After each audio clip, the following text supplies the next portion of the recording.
Est-ce que nous pouvons dire gloire à Dieu? Eti tunaweza kusema utukufu kwa Bwana. Gloire à Dieu. Utukufu kwa Bwana. Gloire à Dieu. Utukufu kwa Mungu. Amen. Amina.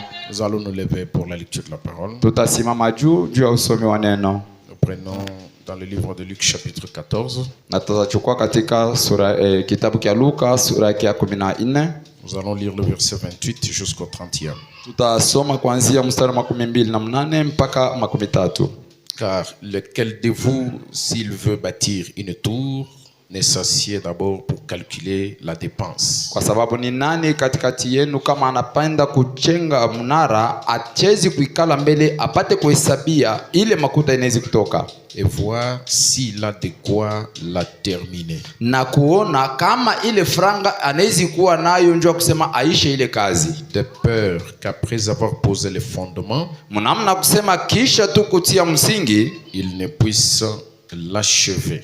Asipate kukosa kufikisha kumwisho. Et que tous ceux qui le verront ne se mettent à le railler. Na bote bale batamuona wakati ataanza bashianze kumchekelea. En disant, cet homme a commencé à bâtir et il n'a pu achever. Na mkusema huyu bwana alianza mkujenga lakini anakosa kumaliza. Que le Seigneur bénisse la lecture de sa parole. Bwana abariki usomi wa neno lake.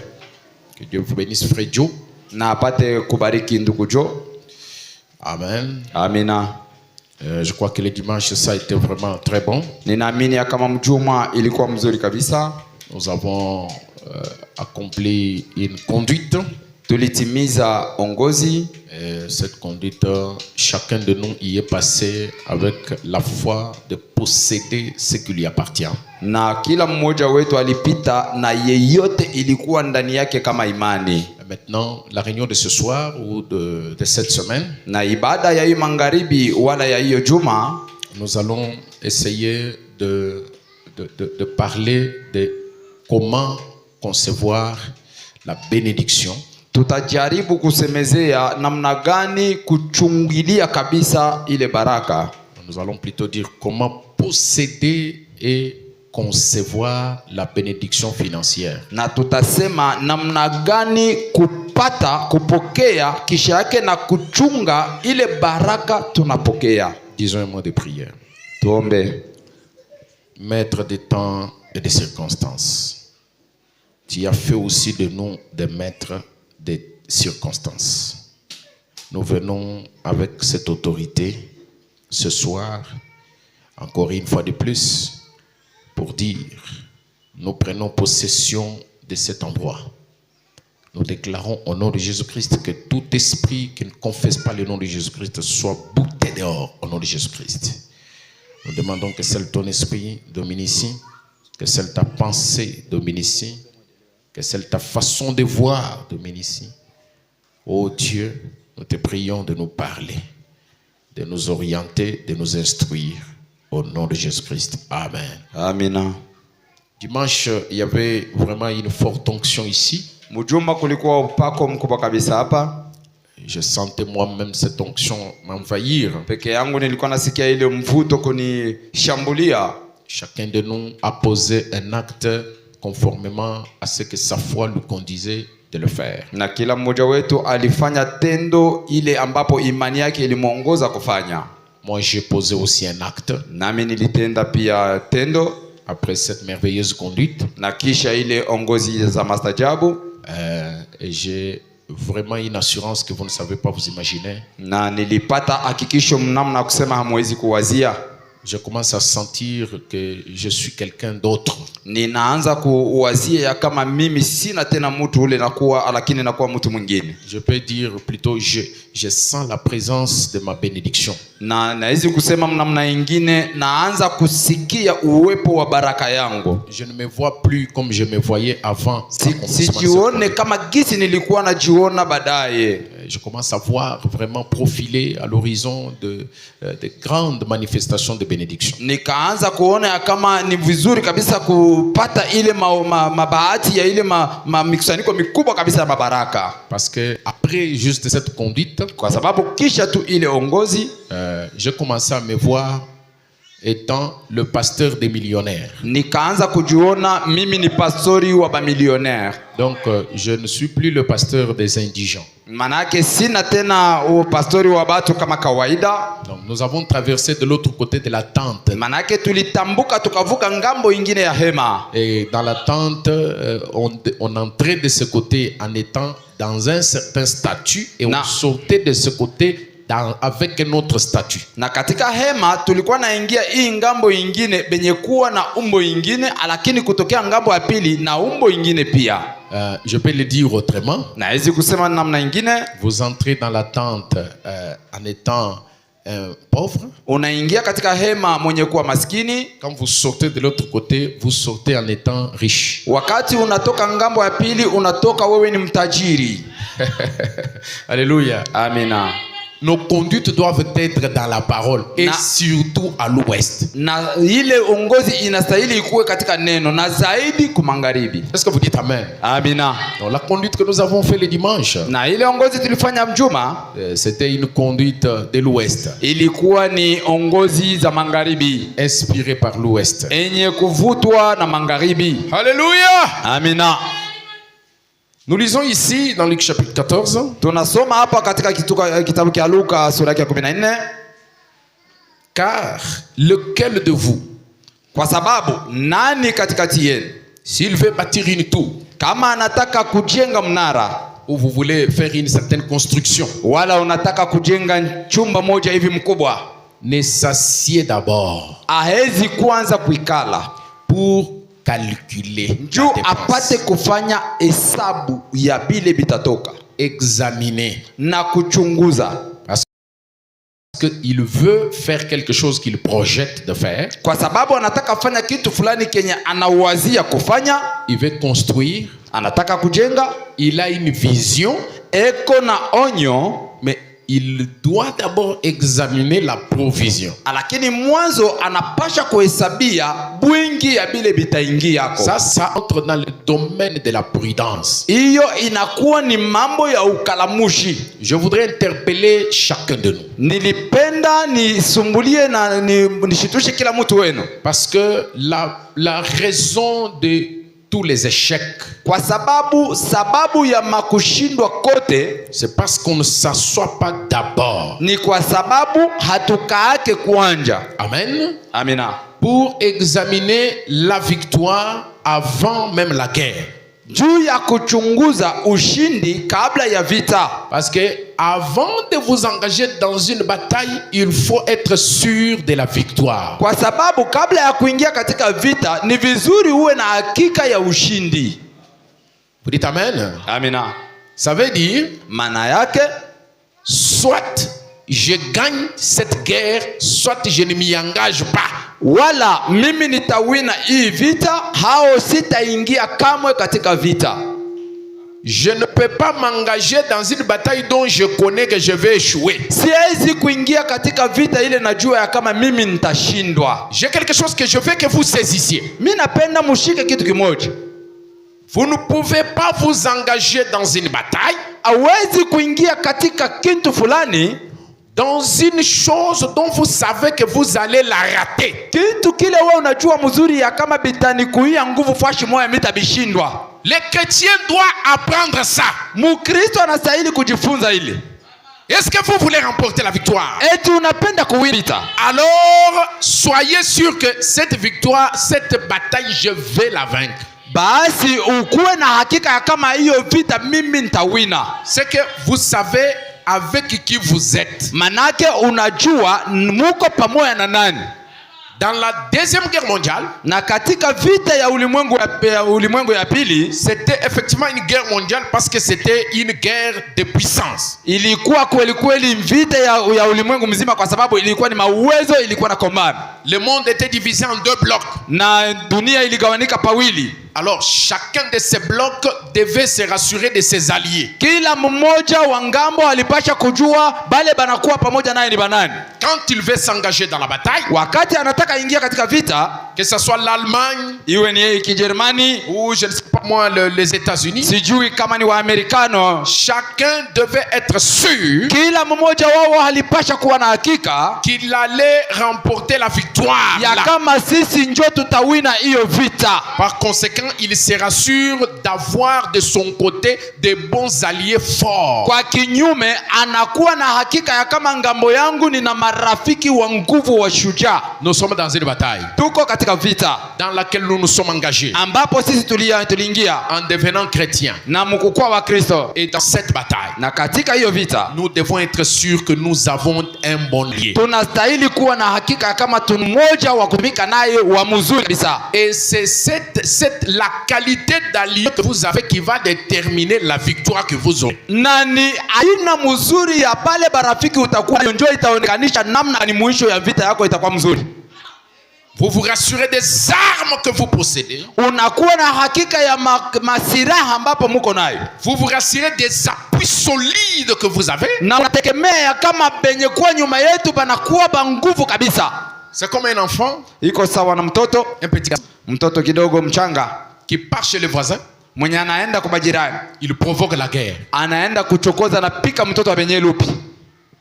Et quand on commence à le suivre, na pale banaanza mfukuza, il fuit directement jusqu'à chez eux. Anakimbia paka kwabo. Il se cache derrière son grand frère. Na anaingia kumpembeni ama kumkongo ya mkubwa yake. Et c'est le grand frère qui dit ouais, qu'est-ce que tu veux faire? Anatoka ouais, nini mambo kane anamefanya nini? Et le petit est là. Na katoto kwa pale. Il est sûr que même si on veut me poursuivre, mon grand frère est là, il va intervenir. Ya kama hata bakanifukuza kwa kunipika, mkubwa yangu yuko na nguvu atabapiga. C'est pourquoi il a la facilité d'aller provoquer la guerre. Jo kwa maana nyepesi ya kwenda kuchokoza vita. Ne provoquez pas la guerre si vous ne savez pas que vous avez votre grand frère. Usiende chokoza vita kama haujue ya kama mkubwa yako ana nguvu ya kugombana. Avant d'aller provoquer la guerre, kabla uende vita, sachez que vous avez déjà le soutien du grand frère. Anzi hapo kwanza kujua kama huyu mkubwa yangu ananisemeleaka. Moi j'ai un grand frère, il s'appelle Jésus. Mimi niko na mkubwa yangu jina yake Yesu. Il y a Jésus. Kuna Yesu. Est-ce que quelqu'un peut dire il y a Jésus? Mtu anaweza kusema mkubwa Yesu. Il y a Jésus. Mkubwa Yesu. C'est mon grand frère. Ni mkubwa yangu. Il est mon soutien. Yeye ni tegemeo langu. Il est mon appui. Yeye ni tegemeo langu. Je suis sûr de remporter la victoire. Nina hakika ya kuwina vita. Parce que je sais qu'il est derrière moi. Kwa sababu najua yeye ni nyuma yangu. Lorsque la bataille va devenir dure, wakati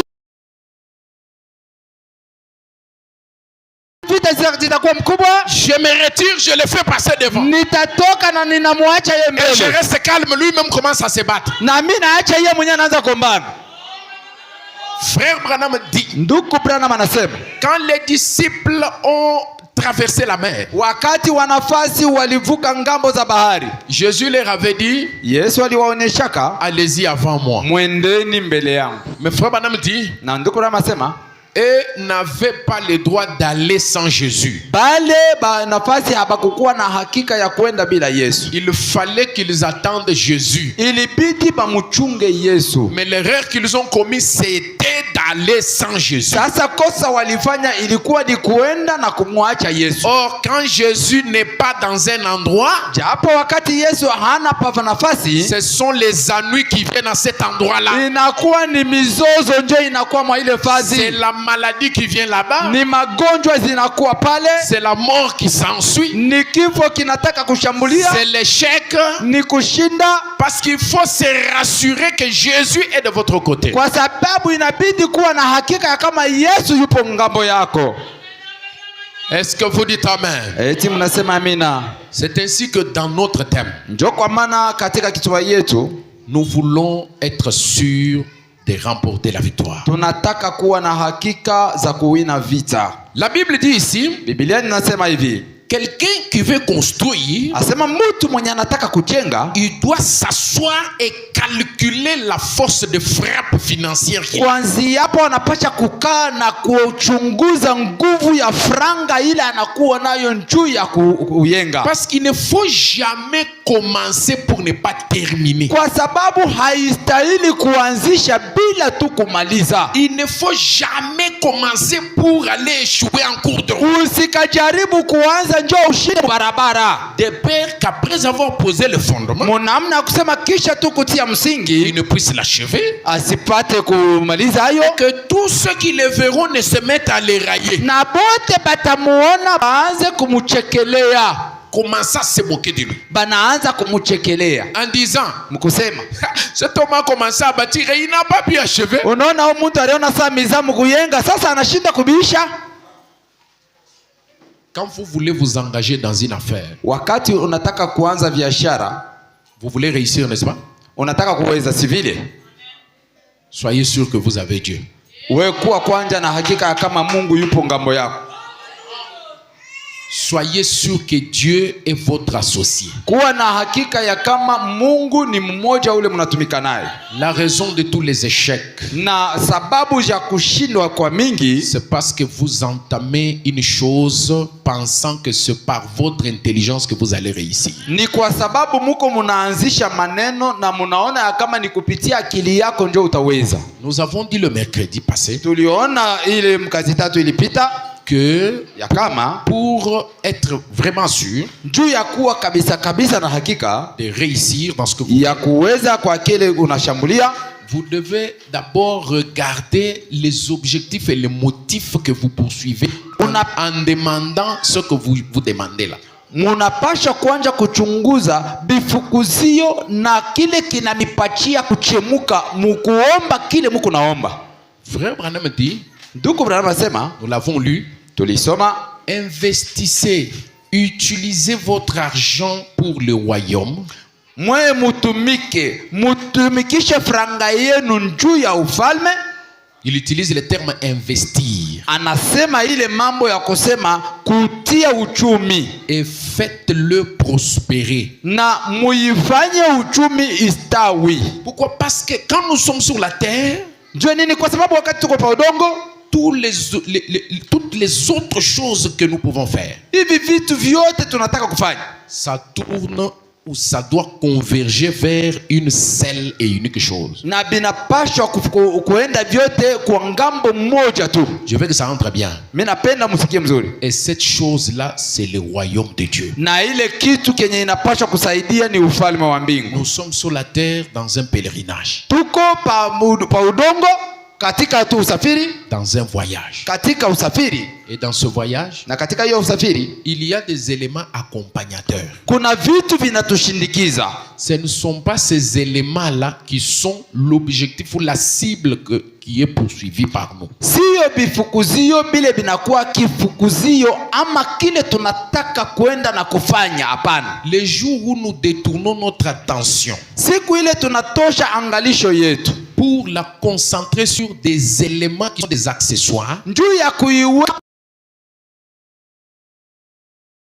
kutushindikiza bile binakuwa tu bya kutusaidia, automatiquement nous avons perdu la cible. na pale tunapoteza kifukuzio kietu. Pour que vous puissiez être sûr de réussir, Njuu ya kusema uwe na hakika ya kuweza, soyez sûr de capter la vision anzi hapo kwanja ya kama ulishika mzuri onyo, et de commencer à converger les autres choses accessoires vers la vision. na waanze kukokota hii maakseswari ingine yote vya kutushindikiza bikafike kuonyo. Est-ce que quelqu'un est avec moi? Mtu mmoja yuko ananisikia? L'argent, ce Franc. sont des accessoires. Inakuwa ni vya kutushindikiza, C'est nécessaire. ni ya maana.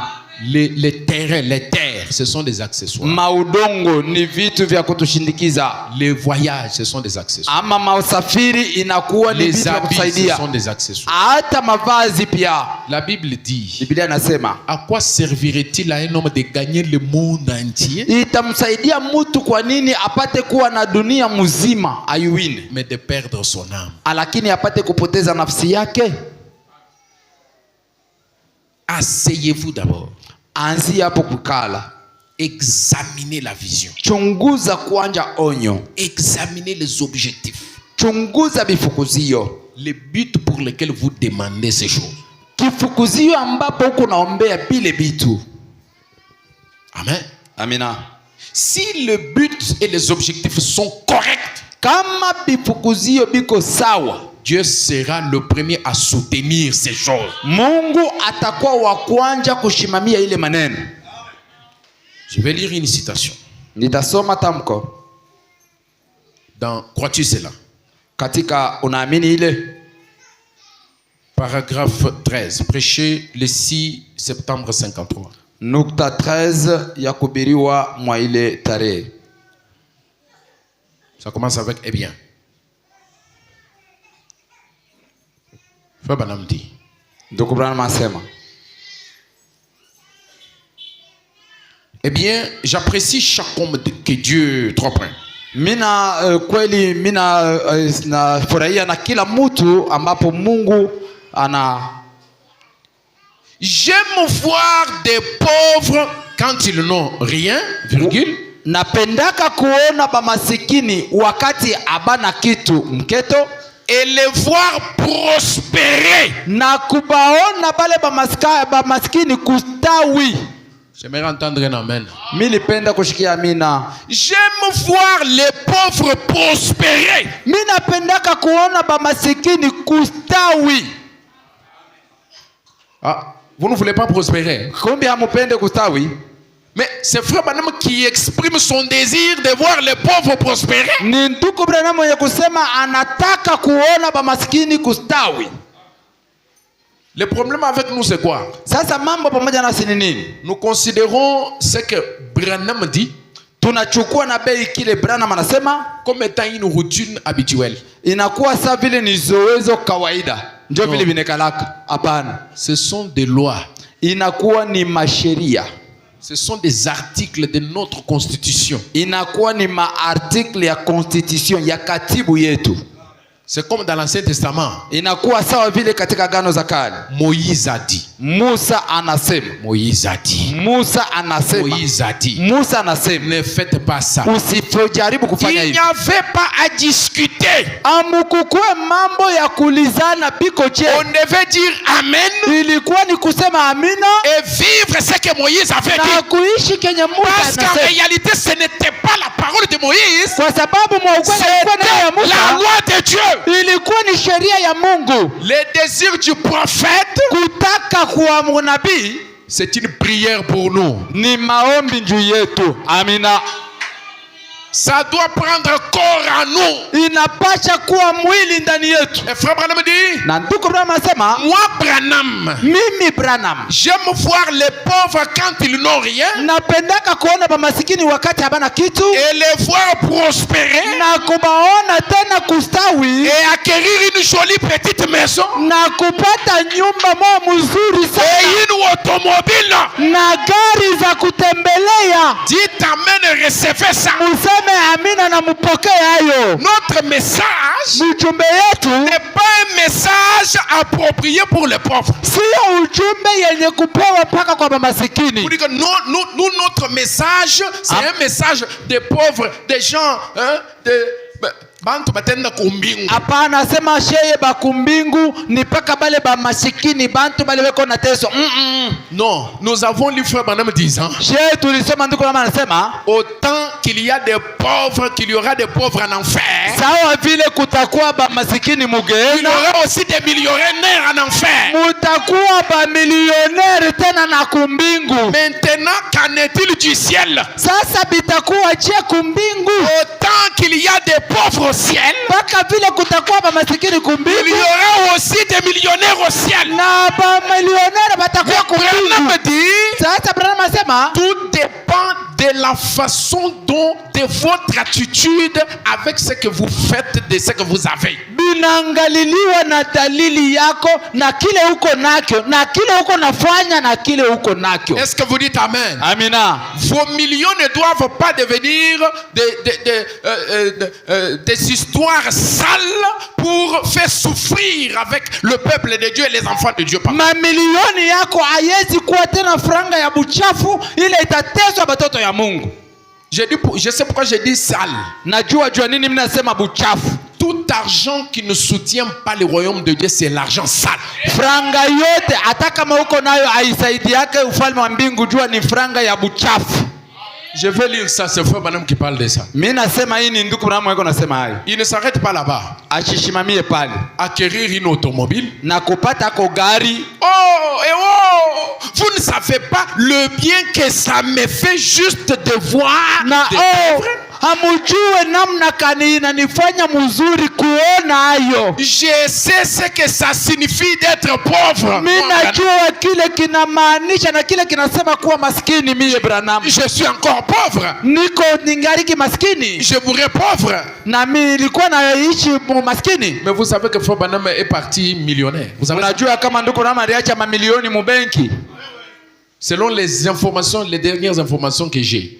Kufatana na ile information ya mwisho niko nayo. Il a laissé 6 millions de dollars. Aliachaka 6 millions de dollars mubenki. Vous avez déjà vu Billy Paul se plaindre de la pauvreté? Munesha kushikiaka Billy Paul ko naria sema munisaidie ko. Ou Joseph Branham? Au Joseph Branham. Alléluia. Amina. Il a laissé des millions de dollars. Baba yabo alianza kuachia hapo deja mamilioni mubenki. William Branham. Ni William Branham. Il dit, anasema ce que ça signifie pour moi, kile kinamaanisha juu yangu, de voir des gens quand ils prospèrent, kuona watu wakati wanastawi wanaendelea mbele, quand Dieu les a bénis, na wakati Mungu aliwabariki. Cela fait tressaillir le cœur de William Branham. Ile inachemusha na kufurahisha moyo wa William Branham. Cela fait tressaillir le cœur de Pasteur Richard. Ile inafurahisha moyo wa Pasteur Richard. Prospérer, être béni. Ba masikini ba mwagapao kustawi na kubarikiwa. Avoir une maison. Banakuwa na nyumba mzuri. Et une automobile. Na kagari kakubapeleka kukanisa. Cela fait tressaillir mon cœur de joie. Ile inanipatia roho yangu ikuwe ndani ya furaha. Il n'y a aucun père qui voudrait voir tous ses enfants toujours de pousse-pousser. Hakuna baba ule atapenda batoto wake bote bakwe paka bashariomen. Est-ce que cela peut faire de la fierté? Ile inaweza kufanya ako tu fieri. Non. Oh, gloire au Seigneur Jésus. Utukufu kwa Bwana Yesu. Frère Branham me dit, je pourrais dire tant de choses, mais je dirais ceci. Que Dieu vous bénisse tous. Je pense que c'est la merveilleuse parole qui puisse être. Si Dieu me bénit, voilà tout ce dont j'ai besoin. Est-ce juste? Si Dieu me bénit, c'est suffisant. C'est tout ce qui m'intéresse. Amen. Amina. Amen. Amina. Frère Branham dit, relisons la citation que je vous avais lue, le pasteur divin a aussi lu ça.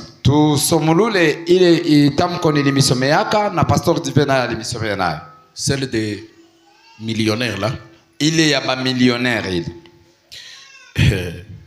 J'ai beaucoup aimé cette citation. Frère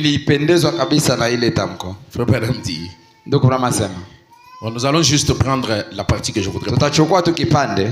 Prenez 17 juillet 1960. 17 juillet 1960. Paragraphe 63. 63. Il dit ceci. Anasema hivi. Frère Branham dit, c'est là? Ah oui, c'est exact. Maintenant, descendez en bas. Sasa mshuke kum chini. Non, remontez. Remontez, on lit d'abord un commentaire avant là. Panda kwanja tusome commentaire moya. Frère Branham dit, Et il est arrivé que Satan ait regardé du sommet d'une certaine cheminée. Na bilifikia kama shetani angalilie kuchongo ya cheminée moja hivi. Et il a regardé. Na akaangalia. Et il a remarqué que les disciples étaient partis sans Jésus. Na akaona ya kama panafasi balienda bila Yesu. Est-ce que vous suivez ça? Amen. Vous partez sans Jésus. Et examinez d'abord. Mchunguze kwanja, unaenda bila Yesu. Vous voulez aller dans un voyage. Unataka kusafiri. Vous oubliez la valise. Unasabwa valise yenye iko na franga. Non, il y a des choses que vous ne pouvez pas oublier. Kuko bintu bila uwezi kusabu. Il faut avoir d'abord Jésus. Kia kwanza inapasha kuwa na Yesu. Comment vous voulez aller à l'aéroport? Vous voulez voyager. Namna gani unataka kwenda kukiwanja ya ndege usafiri? Vous laissez les billets à la maison. Unaacha mbele paka billet yenye ya avion yake. Vous arrivez là-bas au moment du checking. Unafika kule checking inaanza. Votre billet, s'il vous plaît. Billet yako. Miri weka. Mchunga mbele. Bo munichunga. Niende mshekamine. Na keina no na shekamine. Niende kubeba mbele billet. Mwasi ranga serere. Coach wana. Et l'avion venir, vous allez rester. Na ndege itafika, wewe utachelewa. À moins que vous ayez un petit hélicoptère qui va vous amener directement sur Jekamine, surtout avec les embouteillages que nous avons ici. Surtout que na hii embouteillage na mabalabala tuko nayo Mulumbashi ya mzuri. Paka ukwe na helikopteri ile tashukia pampango yako ikashukia tena na Mulwano.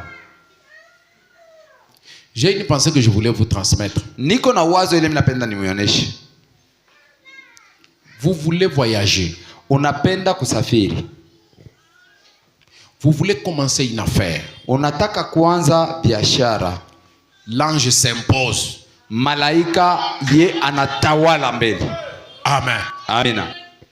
Mais soyez sûr que vous ayez l'ange avec vous. Na ukuwe kwanza. Parce que l'ange qui s'impose, il doit s'imposer tout en étant à vos côtés. Ndio ule malaika atatawala, anapaswa kutawala mwenye kuwa pembeni yako. Mais vous partez sans le 7e sceau. Lakini unaenda muhuri wa 7 hakuna. Comment l'ange va s'imposer? Namna gani ule malaika atatawala? Mon souci est que vous soyez bénis et que vous sachiez comment conserver cette bénédiction. Mapenzi yangu ni mubarikiwe na mujue namna gani kuchunga ile baraka miaka na milele. Non seulement que vous soyez bénis, apana tu mubarikiwe, et après vous oubliez. Na kisha yake musabu eko. Vous commencez à oublier les principes qui vous ont amené à cette bénédiction. Mwanze kusabwa na maprincipe yenye ilimifikisha kwa ile baraka. Ça va s'envoler. Itaruka. Frère Madame parle de la petite fleur. Ndugu Brahma anasema njoo ua kidogo. Il dit un homme était à la recherche, il était pauvre. Asema mtu mmoja alikuwa masikini. Il était à la recherche de moyens. Alikuwa anatafuta utajiri. Un jour, siku moja, en marchant en cours de route, mukutembea mbarabara, il a vu une petite fleur. Akaona kaua kamoja. Il a tout arraché la na akakachuma kale kaua. Et la petite fleur m'a parlé. Sasa siri ni kusema ile ua ilikuwa nasema. C'était une fleur particulière. Ilikuwa ni ua moja ya kipekee. La fleur lui dit, ile ua inamonyesha, tu veux être béni? Unapenda ubarikiwe? Tu vas avoir beaucoup d'argent? Unapenda uwe na franga mingi? Tu vas avoir tout ce dont tu as besoin? Unapenda upate vyote unahitaji? La seule chose kitu kimoja que je vais te demander, kile mitakuomba, c'est que partout où je serai, ya kama fazi yote mitakuwa, ne me laisse pas. Wewe fazi yote utaenda usiniache. Ne m'abandonne pas. Unishiniache.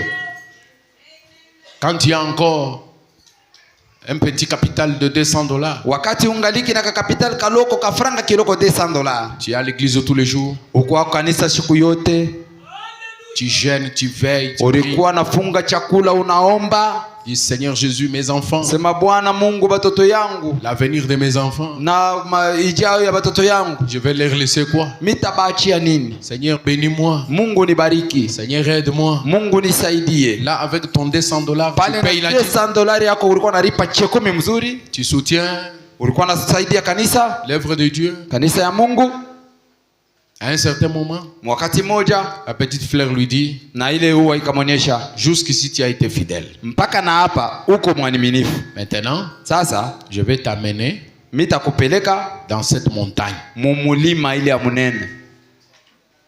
Et il est allé devant la montagne. Na bakaenda mbele ya mulima. La petite fleur, quand il est arrivé avec la petite fleur s'est ouverte parce qu'il avait la petite fleur. Kwa sababu wakati alifika kwa mulima, ile mulima ikafungulika, njoo alikuwa na ile kidogo, ile ua kidogo. Ce qui a ouvert la montagne de bénédiction, c'était la petite fleur. Enye ilifungua mulima wa mabaraka ilikuwa ni ua ndogo. S'il n'avait pas la petite fleur, la montagne ne pouvait pas s'ouvrir. Kama ange ilikuwa na ile ua, ile mulima hainge ilifungulika. S'il n'avait pas l'ange, l'ange ne pouvait pas s'imposer pour débloquer les finances. Kama hatikukuwa na malaika, ile malaika ashikupashe kutawala njuu ya kusema afungule mabaraka. Et quand la montagne s'est ouverte, na wakati mlima ulifungulika, l'homme s'est éclipsé à l'intérieur de la montagne. Mtu akaingia ndani ya mlima na il a commencé à regarder. Akaanza kuzungusha macho. Il regarde à gauche. Anaangalia kushoto. Il y a de l'or. Kuna dhahabu. Regarde ici. Anaangalia kuume. Des entreprises de transport. Anakuta il regarde de là-bas. Anaangalia kule. Il y a les coltans. Anaona coltan. Il regarde de ce côté. Anaangalia kungambo. Il y a des grandes concessions. Anakuko mapango de là-bas. Anaangalia huku. Il y a des carrés miniers. Kuko makare minier.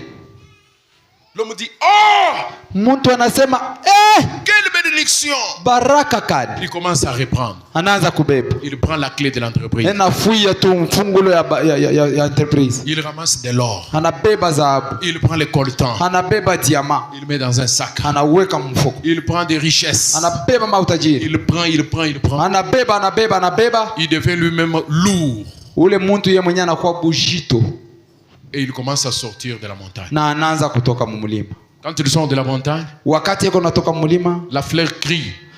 Ile huwa inamlalamikia. Dieu, monsieur, sasa bwana, tu es devenu riche. Unakuwa mtajiri. Dieu t'a béni. Mungu anakubariki. Mais tu as oublié l'essentiel. Una sababu ya maana.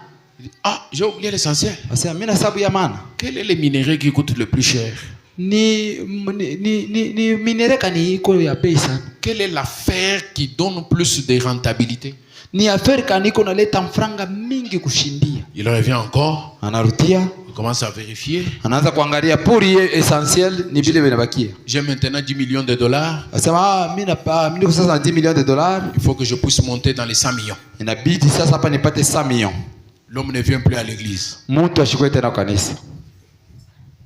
Il regarde quelque part là, il prend encore. Naangalia pale asema hiki ndio kilikosa kia maana ni hiki anabeba. Les millions se multiplient. Milioni inakuwa ya mingi. Il sort. Anatoka. La petite fleur lui dit, mais tu oublies l'essentiel. Huwa kidogo inamuonesha mais unasabu kia maana. L'essentiel c'est quoi? Sema kia maana ni nini? Lui n'avait qu'une vision charnelle des choses. Ye alikuwa mpaka na akili ya kimuntu tu. Commence à vérifier encore d'autres choses. Unaanza tena kuangalia mzuri. Regarde là-bas. Garia mule. Il prend la popularité. Anabeba kavumu. Il commence encore à sortir. La petite fleur lui dit, mais tu oublies l'essentiel. Huwa inamuonesha unasabu kile kinakufanya ukwe vile. Je vois que toi tu es contre succès. Asema mimi naona sasa wewe unaanza kuchukia success yangu. Laisse-moi sortir, je suis déjà riche. Uniache nitoke mimi mwenyewe nimeshakuwa milliardaire. L'homme sort de la montagne. Muntu anatoka mulima. La montagne se referme. Mulima inafunga. Et les biens qu'il avait pris se dispersent. Na biote bila alikuwa nabyo banamupika hapo mkono binapotea. Et maintenant il commence à se souvenir. Tu anaanza kusema uwa yangu. J'ai laissé la petite fleur. La chose qui me procurait tout ce que j'ai. Kitu kile kilianza kunipatia biote nilikuwa nabyo. Maintenant ce que j'ai a même disparu. Sasa na biote nilikuwa nabyo binapotea. Ndio condition ya vile utaona sasa mtu anakuwa mtu wa c'est dans ces conditions. Il commence à augmenter maintenant les prières. C'est en ce moment-là que vous voyez le frère commencer encore à multiplier des prières et des jeûnes. Comment ça vous relater? Moi ici, vous savez. J'ai déjà été en Afrique du Sud. Déjà en Amérique. Toi, frère, oui. Afrique du Sud. Oui, Afrique du Sud. Oui, oui. Oui. Je suis allé déjà même en Chine. J'avais beaucoup de biens. Batoto botaba abakupashi kunichezea. Unaona ba mulakoma aba ni batoto banaanza kunifuata kumkongo. Vous avez déjà entendu parler de tel nom? Ulishikiaka ko njina moya banaimba na kumimbo. Mais c'est moi. Ni mie. C'est vrai? Unasema paka wewe huyu papa. Bon. Sema mbo petit. Ile saa yako mkipanda kaputula. tu commences à parler de ton succès dans le passé. Unasema njuu ya success yako ili ilipitaka. Or, le soleil actuellement est à l'ouest. Japo hapa sasa jua iko kumangaribi. Nous sommes au temps du soir. Tuko kumangaribi. Il ne faut pas que ton succès soit dans le passé. Haibidi kuweza kwako ikuwe ni mambo ile ilipitaka. Ton succès doit être dans le présent. Success yako inapaswa kuwa ya hapa sasa. Tu reçois ce que Dieu te donne. Unapokea kile Mungu anakupa. Et tu apprends comment les conserver. Parce que moi je suis sûr que Dieu vous a béni. Je ne blague pas, mes amis. Je vous ai dit en début de ma prédication, je sens la présence de ces bénédictions. Mwanzo ya mahubiri yangu nilimionyesha mimi nashikia uwepo ya mabaraka. Amen. Maintenant, Frère Branham dit, sasa ndugu Branham asema, Dieu a toujours eu du mal à trouver quelqu'un. Mungu kila mara anakuwa na anashikia mubaya kupata mtu, anakosa kupata mtu à qui il peut faire confiance. Ni mtu kani mwenye atatumainia. Quelle est cette personne qui aura des millions mais qui va continuer à garder la petite fleur jalousement? Ni mtu kani ule atakuwa na mamilioni na atachungwa ile uwa mzuri sana na bei yote. Cette petite fleur c'est Jésus. Ile uwa kidogo ni Yesu. Vous voulez faire quelque chose? Unapenda kufanya kitu? Consultez d'abord Dieu. Anzia hapo kumuuliza Mungu. Donc quelqu'un qui s'emporte comme ça, comme la Bible dit, au dernier jour les gens seront emportés. Tabia Biblia inasema kama kumwisho ya mashiku bantu batakuwa benye kuchukuliwa bichwa yolo. Dès qu'on lui cite seulement l'or, bakimutaie tu zahabu. L'or, asema zahabu, twendeni. Je veux consulter le pasteur après. Avant de construire la tour, assieds-toi d'abord. Examine les contours. Vois déjà la bonne fin. Est-ce que Dieu est avec moi? Frère, si vous voulez réussir, mettez Dieu en premier. En toutes choses. Ne regardez pas à ce qui frappe les yeux là. C'est pourquoi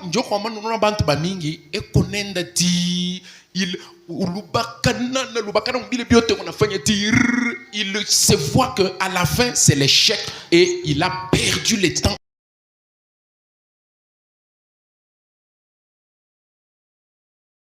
Inutilement. Assieds-toi, examine. Est-ce que je paye ma dîme correctement? Est-ce que je ne peux pas avoir des litiges avec Dieu quelque part? Est-ce que je soutiens l'œuvre de Dieu? Parce que si Dieu n'est pas là-dedans, même si unaluluka kisha ya biote utanguka paka. Si tu n'as pas Jésus, Satan va te rattraper. Tu vas monter peu après, le diable va te rattraper ou tarudia mubulongo. Qu'est-ce que tu penses faire et réussir sans Jésus? Tu n'as même pas le fétiche. Tu n'as pas la sorcellerie. Tu n'as pas la magie. Qu'est-ce que tu as? Bon, commence d'abord par poser la question à ton frère. Tu n'as pas le fétiche. Pose-lui la question. Tu n'as pas la sorcellerie. Tu n'as pas la magie. Qu'est-ce que tu as? Sasa uko ako na nini? Uko ako na nini? Kinini kile uko nakyo? Uko nenda paka vile banasemaka uko nenda mumabwaka waji. Donc tu n'as rien. Tu pars comme ça, comme on dit que tu pars là. Kinyo mutupu aona na meno. Mumukana kama yichintu wendo uyahebe chibuyangal. C'est comme un frère qui me disait. Il était à Kinshasa. On a tout son oncle paternel. Il voit seulement son oncle, qui était allé à la présidence. Banamangara tu Yves quoi, balé ba conseiller, ba président, balé président. Bon, batali kaka na ba conseiller wana, ils le regardent seulement, ils disent toi, bon, tu viens ici nu. Tu n'as pas d'habit. Lui dit, mais c'est quoi ça? Il commence à regarder les habits. J'ai une veste. Non, c'est ma panne. We kumburu wa banana wa bya kweli. We njombumbu wa bya kweli. Au ya kweli na kintu. Mumondi tukunayo leo. Hii ulimwengu. Unapasha kuwa na kintu. Tu dois avoir quelque chose. Uko na kintu kani? Toi tu as quoi? Kama una na shetani, si tu n'as pas le diable, il ne faut pas que tu sois dans l'intermédiaire. Non, il faut que tu aies Dieu. C'est Dieu là qui est le conservateur de ta bénédiction. Parce que moi je suis sûr que Dieu va vous bénir ici. Il vous a même déjà béni. Parce que c'est infaillible. C'est impossible que vous ayez traversé dans le 7e saut et vous ressortez de l'autre côté toujours comme vous étiez là.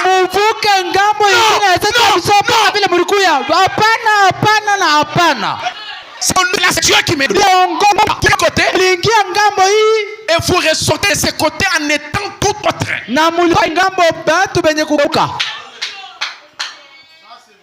Soyez sûr d'avoir quelque chose. Quand vous entrez dans ce monde, dans le monde des airs, où vous rencontrez des machins, des gens qui ont des puissances qui vous testent. Vous n'avez jamais entendu parler de qui Jendou là, qui Jendou les. On a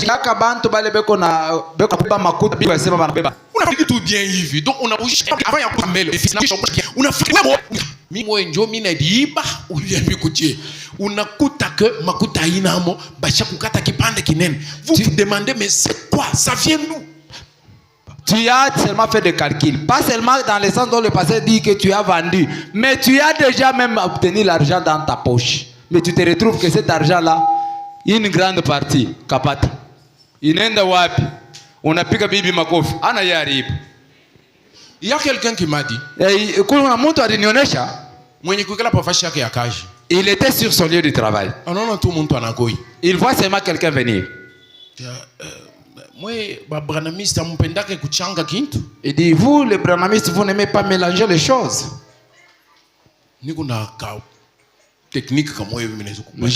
J'ai un petit technique. Tu vois tous ces gens qui sont sur la route. Tous ces gens qui travaillent bien. Ils ont ces djiboués là. Mais regarde comment toi tu souffres. Ce n'est pas des fétiches, c'est juste tout mal.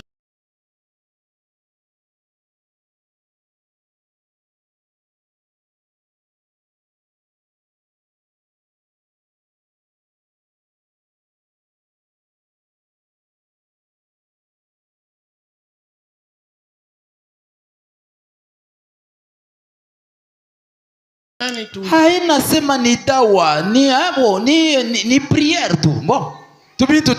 Tumichi tu. Unalamuka tu mzeroe, unawakisha kabuji, unamwanga, tumamisenga tule pale, unaisha unaona tu utaona chisalu chitakuya hapa cha mingi sana. Tu te réveilles seulement à 0h, tu prends, tu allumes les bougies et tu fais seulement des petites choses là et tu vois le matin les gens vont venir nombreux t'acheter. Et la personne lui a dit, combien? C'est ngapi? Il dit non, je n'ai pas l'argent. Asema ashina na franga. Il fallait les blesser.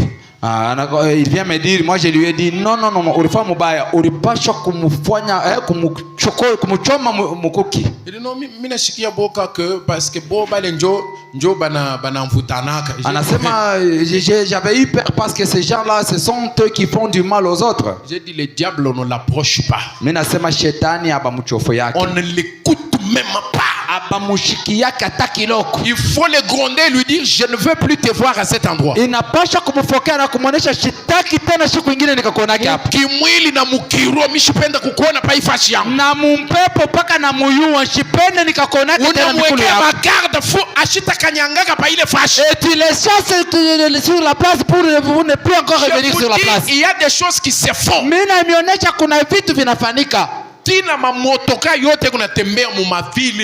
Même des camions qui vont en ville et toutes ces choses-là. Certains d'entre eux, ce ne sont pas des motocars. Il y a certaines choses.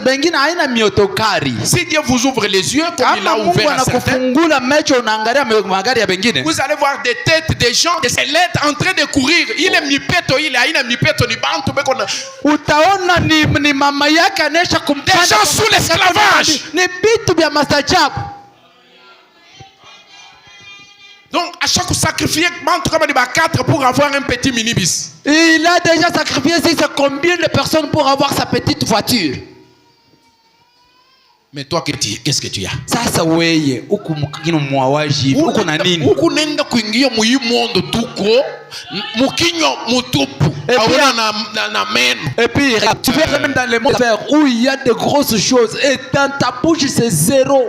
Bébé, ça ndeke banazala leo. Tu dois avoir quelque chose. Qu'est-ce que tu as? C'est cette chose-là qui va conserver ta bénédiction. Dieu peut te bénir, mais tu manques de conserver la bénédiction que Dieu t'a donnée. C'est pourquoi, au lieu de commencer, vous arrivez en cours de route, vous commencez à avoir des ennuis. Maintenant vous regardez en arrière, Jésus est resté loin. Vous voyez obligé de retourner. C'est maintenant le moment de se demander si Jésus est avec nous. Avant même d'avoir posé n'importe quel acte. Frère Branham dit, il a remarqué que les disciples étaient partis sans Jésus. Parce que le diable vous voit. Il vous observe. Il voit votre attitude. Et le diable a dit quoi? Voici l'occasion ou jamais. Frère, tout cela est comparable à ces jours. L'église essaye de partir sans Jésus. Lorsque les hommes ont eu de gros salaires, n'est-ce pas? Un temps de prospérité, ils sont partis sans Jésus avec des gros salaires, des syndicats, ainsi de suite, gagnant beaucoup d'argent. Les pauvres obtenu cela. C'est entré au milieu des pentecôtistes, au point où il y a des millionnaires parmi les pentecôtistes et tout chez les pentecôtistes. C'est qu'il y a une bonne chose. Ce n'est pas seulement pour les pauvres, c'est aussi pour les riches. Dieu est pour tout le monde. Les riches ou les pauvres, tout le monde. Il y aura autant de gagnes petits en enfer que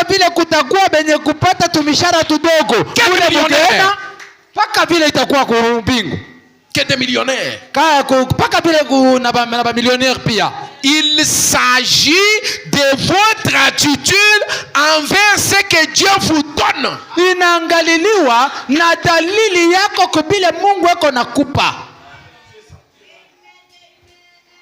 Un frère qui vous dit, Pasteur Nyombei, Pasteur, prie pour moi. Nikuna kakop. j'ai une affaire. Si cette coupe-là réussit, Kama ile kopi na bamba, j'aurai autant d'argent. mitapata mo $6,000. Prenons seulement l'exemple qu'il a dit. 6 000. Sa zingine vile. Unaomba. Tu pries, Unaomba. tu pries, tu jeûnes, tu Vous allez à pries. la montagne. Unaenda kumulima. Vous priez. Unaomba. Dieu fait réussir cette coupe-là. Mungu anafanya kama ile kopi inabamba. Le frère a 6 000.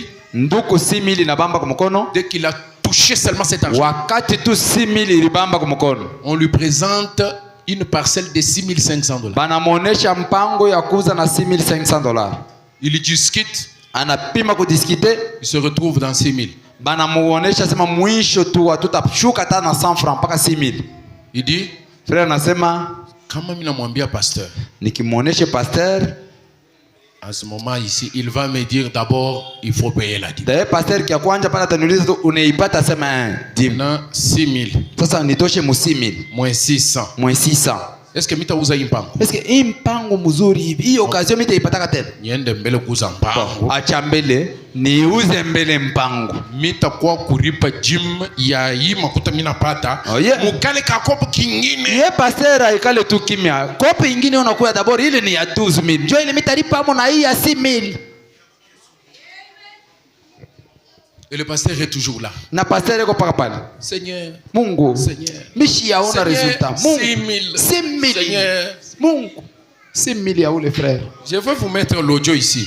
Mite miwekea audio hapa. Je ne vous avais pas mis ça le dimanche. Mishi kuweka hiyo mchuma. J'avais mis juste la première partie. Na mimi niweka tu kipande ya kwanza. Mais je vais vous mettre ça. Nitamiwekea nayo. Qu'est-ce que Dieu dit Mungu yuko nasema nini? par l'entremise de son serviteur? Kupitia mtumishi wake. Il dit, Anasema Mungu eko napatia bantu ma moyen.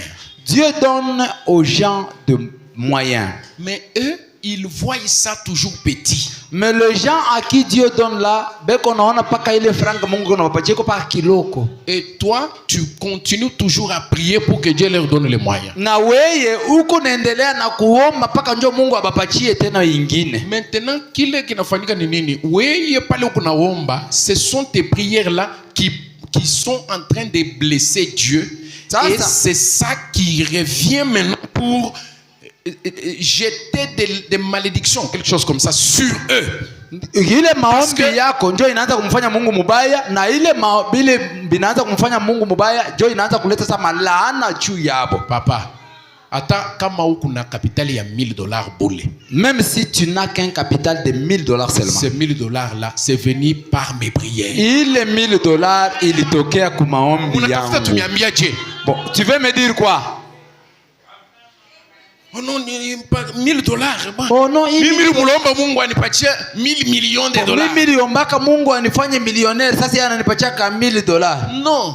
Hapana. Mungu eko na lobesha bantu. Mutashikia mwilene. Donc eko na lobesha bantu. Dieu, il donne d'abord des superflus. Donc il veut attirer les gens. Anakukokota, anakupatia mbele kaloko. Et il essaye de leur donner un peu.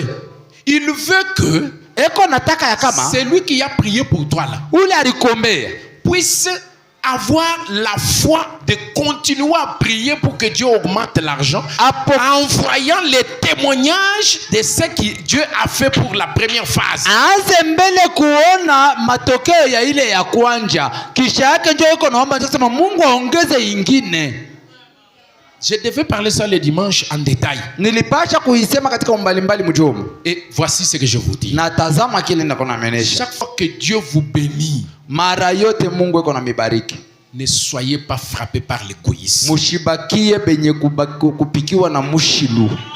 Venez dire ça au pasteur. Mukuye mumuoneshe pasteur, sema hapana pasteur, muile affaire ya 6,000, mimi napata amo paka $200. Le pasteur doit connaître ce qui se passe avec toi. Pasteur anapaswa kujua kile wewe uko nafanya. Est-ce que vous pouvez vous imaginer que le pasteur qui est le surveillant, Eti mnaweza kuwazia tu ya kama pasteur mwenye kuwa mwangalizi, il vient apprendre par l'intermédiaire de quelqu'un d'autre que frère tel a acheté une parcelle. anafika mkushikia kupitia ndugu mwingine, pasteur unajua Fred James anesha kuuza mpango mkalibuka. Bon, tulizane mbele. Bon, Tobanda komitu na nani? Est-ce que vous pensez que Dieu peut être content de ça? Mwe mnawazia kama Mungu anaweza kufurahia vile? Apprenez comment concevoir ce que Dieu vous a. Vous avez déjà des moyens. Mujifunze namna gani kuchunga bile Mungu. Mungu munesha kupata na mafranga. Il y a un frère qui me demandait. Kuna ndugu moja alikuwa ananiuliza. C'est un ministre, il veut commencer l'église. Ni mtumishi anapenda kuanzisha kanisa. Il me disait, pasteur, veuillez me conseiller. Asa pastori unishauri. Vous qui avez commencé l'église. Nini wenye walianzisha kanisa mbele yetu?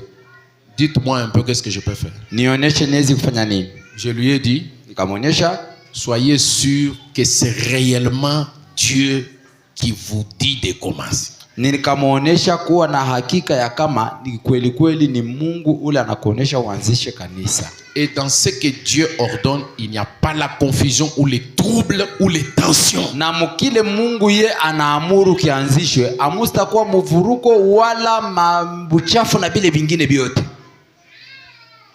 Donc avant de commencer quelque chose, manake kabla ya kuanzisha kitu, ayez le conservateur de la chose. We kuwa mbele na ule wa kuchungia ile kintu. Yesu njo yangu dawa. Yesu kibwanga bwanye. Hatuna na cérémonie ingine tutakufanyisha Nous n'avons pas d'autre cérémonie dont nous allons te faire ou je ne sais quoi. Non. Tout ce que je te donne, c'est le meilleur conservateur qui puisse exister. N'attendez pas quand vous serez déjà en chemin pour maintenant vous rendre compte que hey, où est Jésus? La bataille est devant toi.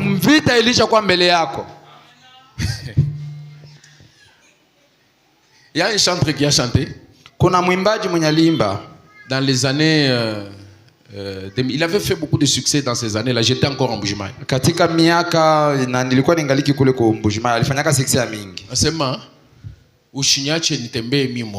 Il disait, ne me laisse pas marcher seul.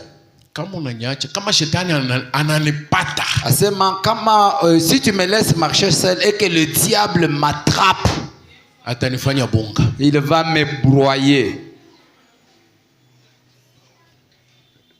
Il s'agit de votre attitude envers ce que Dieu vous donne.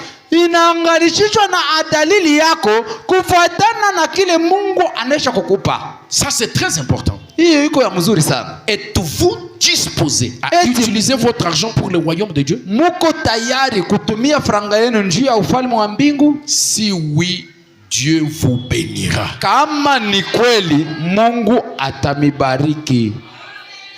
Il y a quelqu'un, pendant qu'on faisait la conduite les dimanches,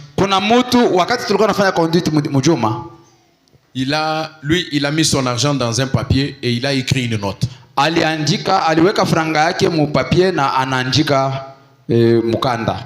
Et si vous lisez sur cette note les promesses qu'il faisait, sur base de ce qu'il a maintenant, pas ce qu'il aura, mais ce qu'il a déjà, des promesses folles.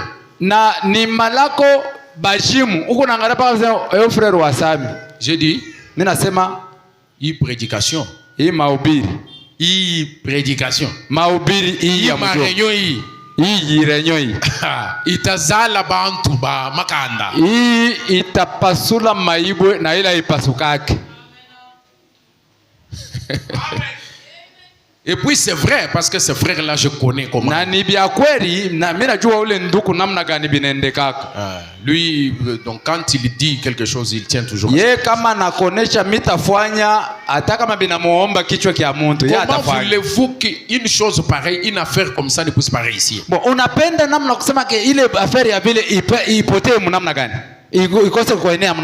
Lorsqu'on voulait acheter cette parcelle, il y a un frère qui a pris son capital, il a divisé en deux.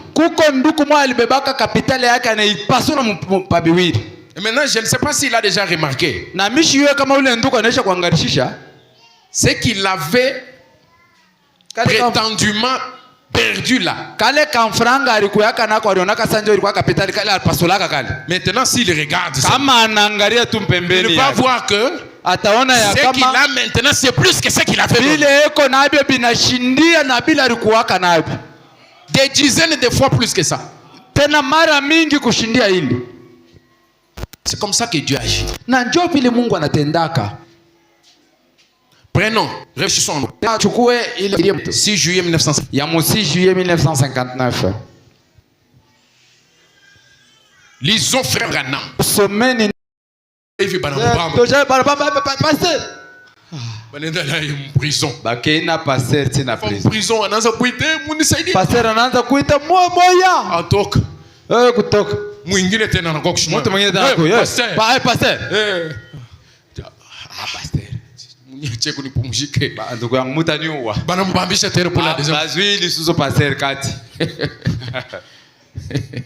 Amen. Amina. Quand vous courez sans un message, Kama unakimbia bila ujumbe, ça ne sert à rien. haitakusaidia kwa kitu ndugu yangu. Vous devez avoir les conservateurs. Unapasha kuwa na mchungaji wa mali. Amen. Amina.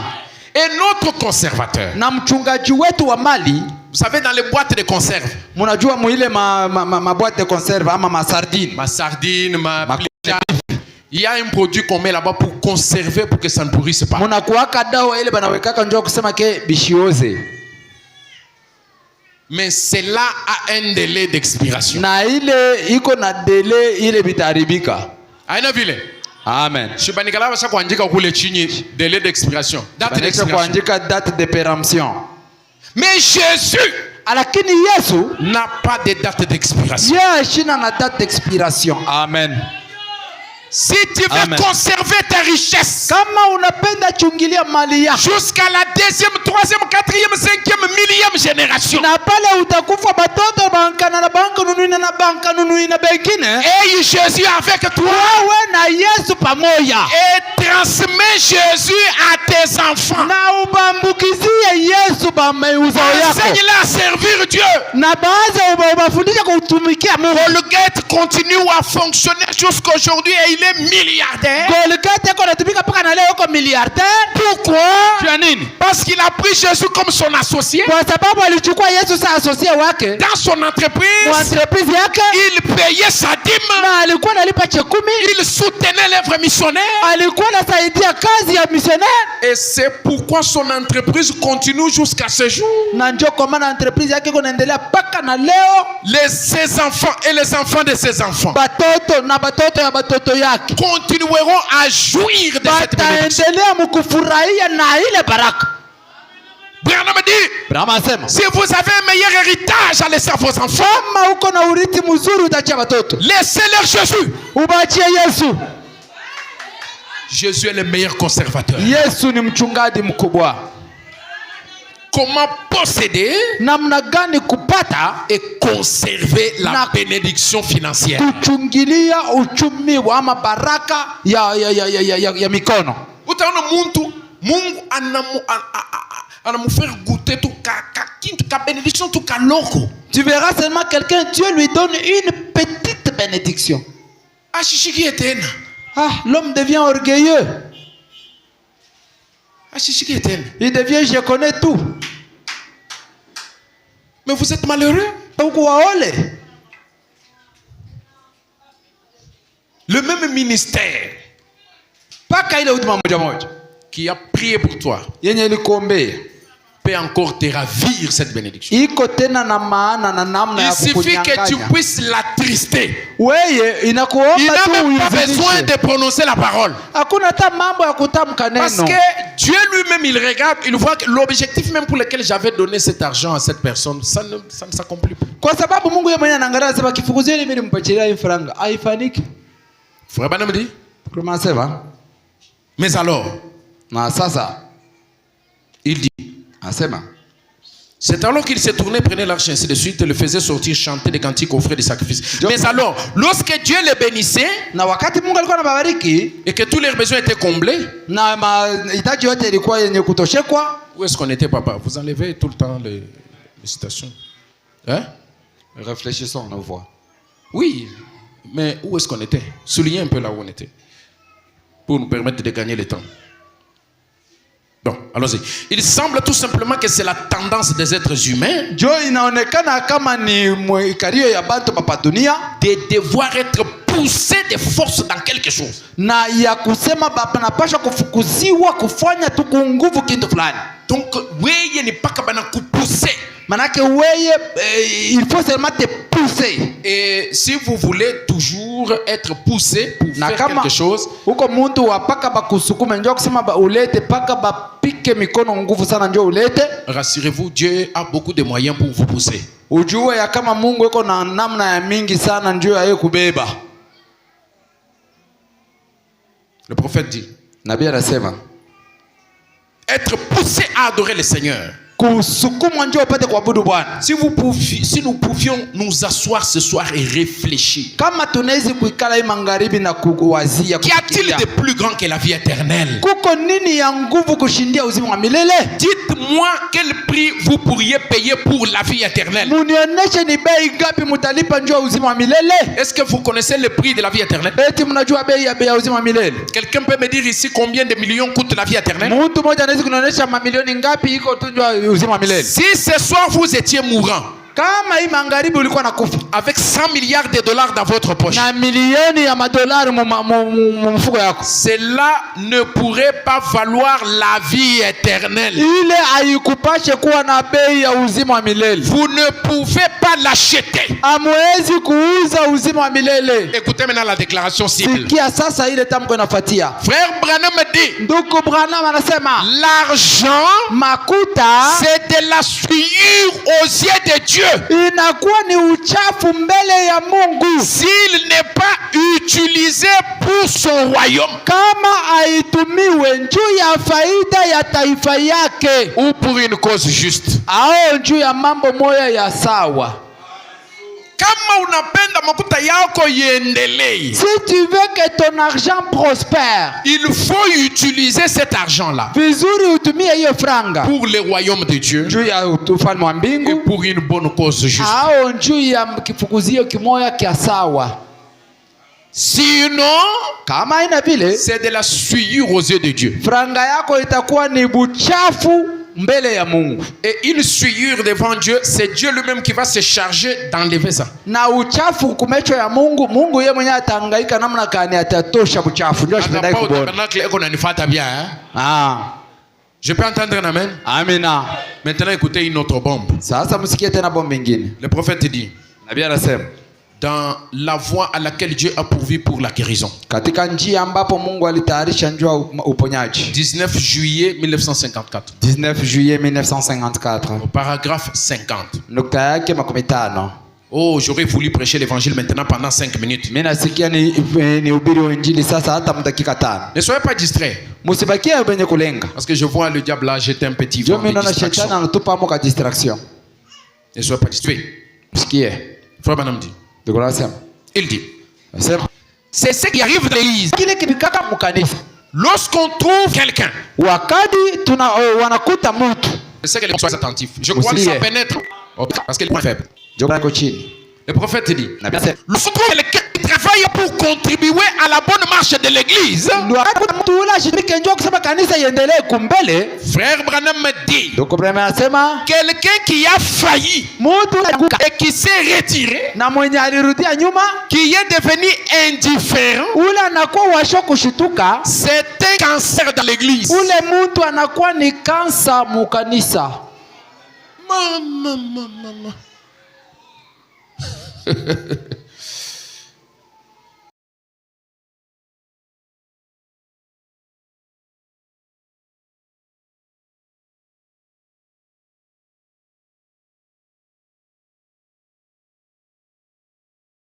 Kama wewe kumumisa, si toi tu es dans une église, autumike juu kusaidia misa iendelee, tu ne travailles plus pour que l'église avance et va de l'avant. Tu es indifférent. Biote biku nafanishika wewe kupaka hivi. tu deviens indifférent. Tout ce qui se passe, toi tu es là trop calme comme de l'eau. C'est comme si uko, c'est comme si hauna. Kutona sa frère nekalaka ako na papa penye karibu na vaze akumbuke ke unekalaka. Tout ce qui se fait, tu ne participes pas. Biote bile biku nafanika we ukububu. Les gens forment un groupe des hommes d'affaires pour le soutien de l'œuvre de Dieu. Toi, tu n'y es pas. Bantu banafanya sema hii ni groupe ya kusoutenir kazi ya Mungu. Wewe unam. Tu penses que c'est pour les gens qui ont le capital à partir de $1,500. Wewe unawazia sema pana njoo bantu wa makapital ya 1500. Les hommes d'affaires mi huyu mitafani. Ba d'affaires mi ni kazi kaniko nayo. Même si tu es une femme, Hata kama uko mama. il existe des femmes d'affaires. Kuko ba mama bafanya biashara. J'ai une citation ici, Frère Branham dit. Niko natamka hapa ndipo nasema Il y a une femme millionnaire qui a soutenu l'une de mes réunions, qui a parrainé. kuna mwanamke mmoja millionnaire ule alisaidia mmoja ya marenyo yangu. Une femme millionnaire. Mama moja millionnaire.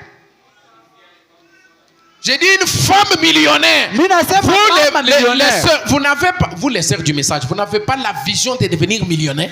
Mwe badada amukalake na vision ya kuwa millionnaire. Mwe ni paka mpishi. Shumanza kutumika juu ya kufika kwa ile vision. Mais commencez à travailler pour arriver à cette vision.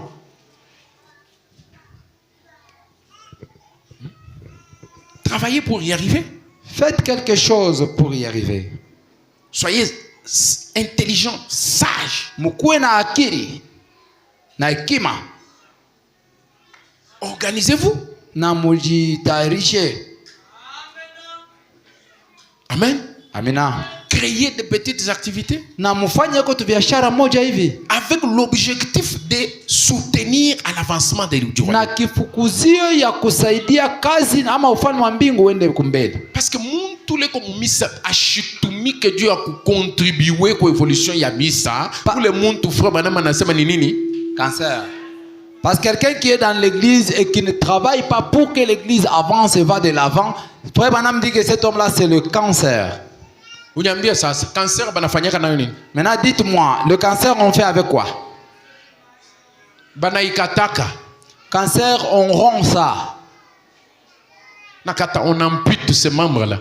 Bana décapité, pour que ça ne puisse pas contaminer les autres membres. Njuu ya kusema parce que ni kivimbo kishiharibishe kishozeshe nyama ingine. Toi à l'église tu es indifférent. Wewe mkanisa huku amo tu washo kushituka. Hakuna kitu kile unafanya huku paka vile. Hata banasema bakwe bafakie wewe huku paka vile. Yo osala kanoyo dogote. Hata benye banasema njoo vile. Njoo vile.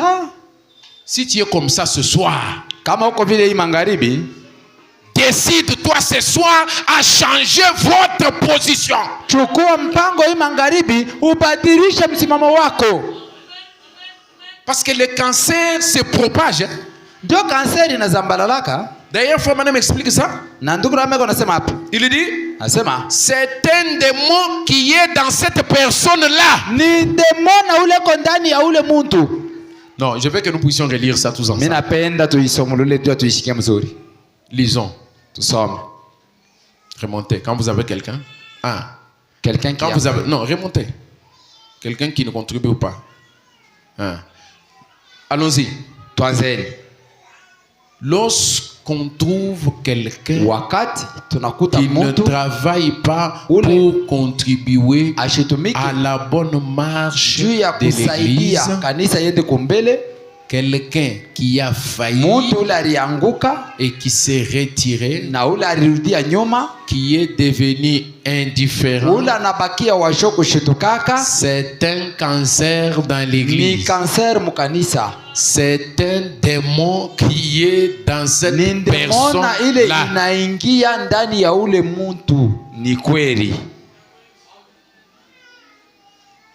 Il faut que ça te gêne.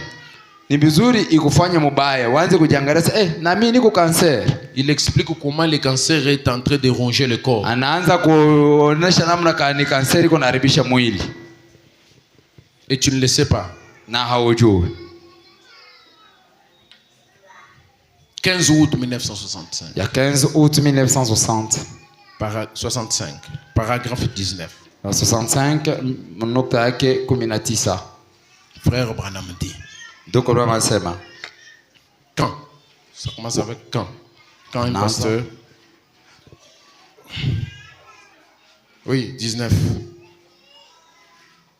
15 août 1965. Paragraphe 19. Je ne sais pas chez vous, là, ça peut être combien?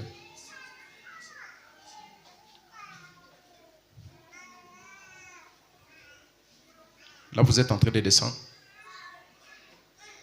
17 ans.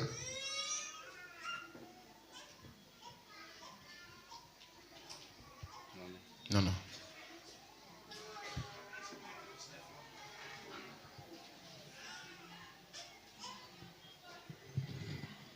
Frère Banamti. Ah, ça, je veux qu'on les lise.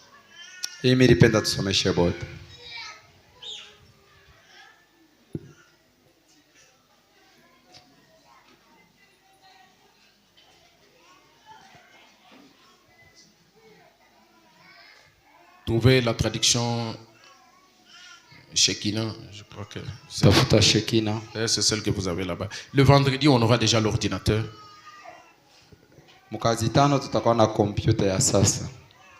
Et le frère qui nous a acheté cet ordinateur, nous allons toute l'église prier pour lui les vendredis.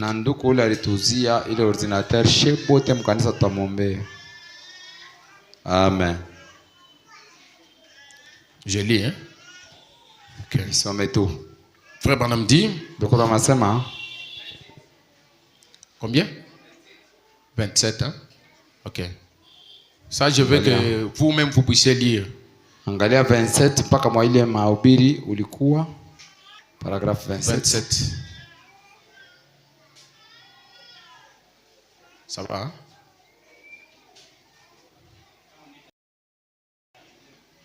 Non. Ce n'est pas ça. C'est quand un pasteur, ça commence comme ça. Mais il y a moyen de taper la recherche dans la prédication, non?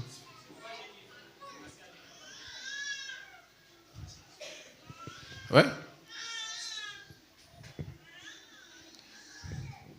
Non, ça, je veux que moi, Sacré puisse lire ça. Venez prendre le micro.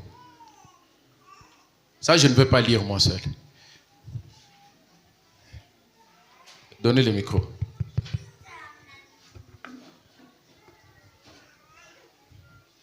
Lisez.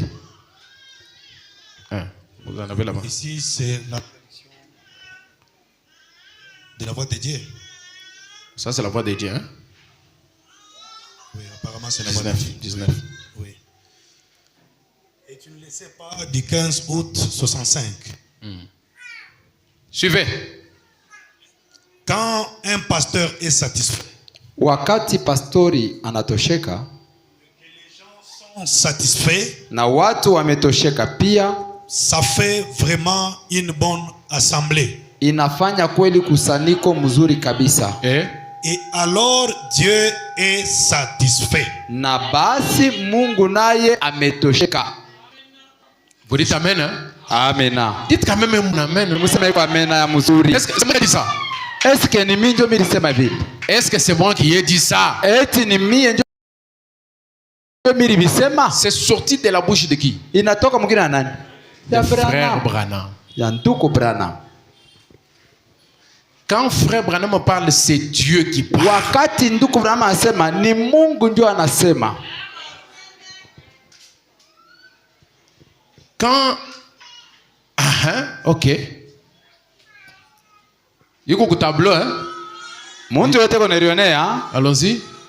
Quand un pasteur est satisfait, wakati pastori ametokeshwa et que les gens sont satisfaits, na watu wametosheka, ça fait vraiment une bonne assemblée. Inafanya kanisa mzuri kabisa. Et alors, na pale basi, Dieu est satisfait. Mungu ametosheka. Allez-y comprendre quelque chose de l'ordre que vous devez suivre pour parvenir à cette élévation-là. Sasa mwanze kuangalia ile taratibu mutafata njoo kufikia kuile unyanyulivu. J'ai dit, quand vous lisez dans toutes les Écritures, mimi nasema wakati mnasoma katika andiko yote, Dieu ne bénissait pas l'homme avant que l'homme ne le bénisse lui. Parce que toi, tu dois d'abord bénir Dieu. Mungu asikubariki muntu kabla ya muntu mbele habariki Mungu. Dieu ne bénissait pas l'homme avant que l'homme ne le bénisse lui. Mungu hasikukuwa na bariki muntu kabla mbele muntu hayamubariki. En d'autres termes, avant que l'homme ne lui obéisse. Kabla mbele muntu amutii. Lorsqu'Élie est venu, wakati Elia alikuja, il a dit à la femme, akasema na mwanamke, fais-moi d'abord. Unifanyishie mie mkate. C'est quand Élie était satisfait, ni wakati Elia alishiba, que la femme a pu être satisfaite. Ndio sasa mwanamke naye akatosheka. Lisons quelque chose d'autre encore. Tusome kitu kimoja.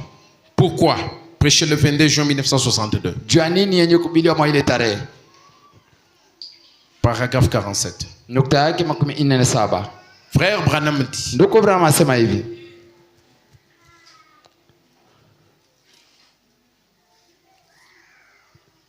la nouvelle naissance kuzalikwa jipya entraîne un gâchis.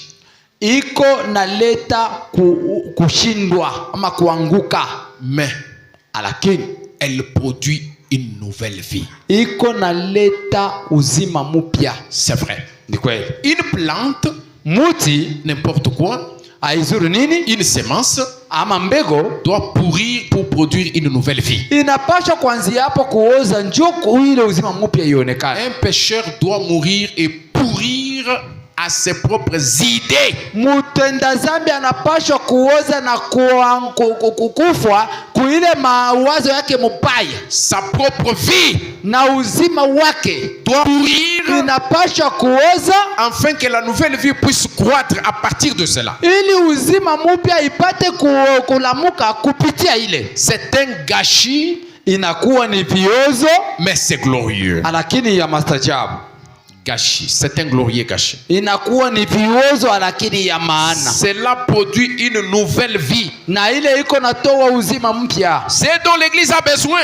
Enye ambapo kanisa inahitajia. Mais ils évitent cela par des dogmes et lakini banaikatala ile kupitia madogme mabisela na bingine. Pour essayer d'esquiver l'idée de mourir à soi. Ili ya kusema bapate kuleta ile akili ya kufwa mwenyewe. Ils veulent vivre pour eux-mêmes. Banapenda baishi njoo abo benyewe. C'est lui qui vit pour lui-même. Yule anaishi njoo yake mwenyewe. Vit pour lui-même et pour le diable. Anaishi njoo yake peke na njoo ya shetani. C'est lui qui vit pour lui-même. Ule eko naishi njoo yake mwenyewe. Tout ce que tu as, c'est toujours toi. Biote uko nabyo wewe.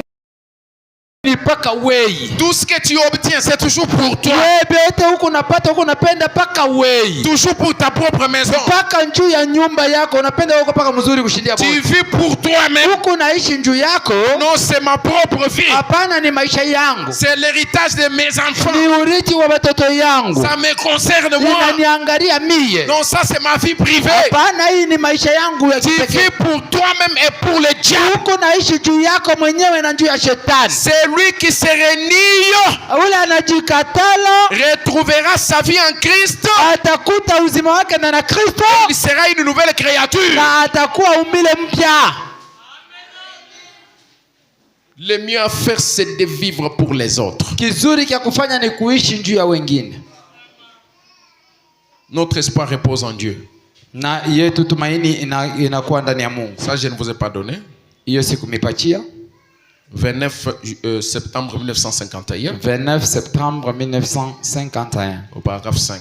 Na nukta yake ya 5. 29 septembre 29 1951. Le 29 mwezi wa 9 1951. Je lis juste la partie essentielle. Nasoma tu kipande kia maana. Frère Branham dit. Ndugu anasema. Je commence au début, il y a de bonnes choses. Ceci est un très grand fardeau dont personne ne sait rien. Il n'y a que Dieu et moi seul. Mais quand il m'arrive d'aller au lit, quel merveilleux privilège pour moi de m'agenouiller devant Dieu et de dire, Père, Baba, j'ai fait de tout mon mieux aujourd'hui. nilifanya tangu yote leo. J'ai fait de tout mon mieux pour rendre la vie un peu plus agréable pour les gens. Nilifanya yangu yote njuu ya kusema maisha ikuweko mzuri juu ya watu. Ule kukumpembeni yako ule. Celui qui est à ton côté. Tu ne connais pas comment il a dormi, comment il s'est réveillé. Aujue namna kani analala na namna alilamuka. Mais à partir du moment où tu découvres ce qui lui arrive, lakini muwakati ile utavumbula kile kinamfikia. Par quelle période il traverse? Wakati gani yako napitia? Si tu as la possibilité de l'aider, kama uko na bahati na namna ya kumsaidia, pour rendre sa vie agréable, ya kusema maisha yake na yeye, n'hésitez pas à le faire. Usipate kushakanya. Vit dans son main. Kwa sababu Mungu leo yuko ndani ya bantu bale bako natembea. Dieu est dans celui qui est à côté de toi. Mungu yuko ndani ya mtu yule kwa pembeni yako, jirani. Merci Seigneur. Asante Bwana. Madame dit, quand je prie, je dis à Dieu, j'ai fait tout mon mieux pour rendre la vie agréable. Wakati niko naomba na Mungu nasema, Mungu nilifanya yeyote njoo kusema maisha ya bantu ikuye kwa mzuri. Et je suis sûr na nina hakika que ces bénédictions reviennent et reviennent. Na ya kama hii mabaraka iko narudia na iko narudia. Et me rendre la vie un peu plus agréable. Na iko nafanya maisha yangu inakuwa mzuri kabisa. Pour rendre la vie agréable aux autres. Wewe uko nafanyisha wengine mzuri maisha yako inakuwa mzuri. Et les bénédictions reviennent. Na mabaraka inakurudiriria. C'est comme quand vous prenez les ballons, vous tapez au mur. Iko sababu unabeba gabo football unaipika kukibumbashi. Vous faites du bien à quelqu'un. Uko nafanya vizuri kwa mtu. Vous bénissez quelqu'un. Unambariki mtu. Et c'est bien là vous revient aussi. Na ile vizuri inakurudiriria. Ce sont des bénédictions. Ni mabaraka. Que vous êtes en train de s'aimer. Ile uko napanda. Ça va toujours vous revenir d'une manière ou d'une autre. Itakurudiriria munamna wala ingine. Branham dit. Ndoko Branham asema. Il dit. Asema, si vous voulez faire quelque chose, kama unahitaji kufanya kitu kimoja pour Dieu, juu ya Mungu, faites quelque chose pour son peuple. Usifanye kitu kimoja juu ya taifa yake. Si vous voulez qu'on parle en bien de vous, kama unapenda kufanya vizuri kwako, dites quelque chose de bien au sujet de quelqu'un d'autre. Fanya kusema msemo mzuri juu ya watu wengine. Bénissez quelqu'un d'autre. Na ubariki mtu mwingine. Et comme vous bénissez quelqu'un d'autre, na kisi uko nabariki mtu mwingine, vous bénissez Dieu. Uko na mubariki Mungu. Alléluia, alléluia. Amen.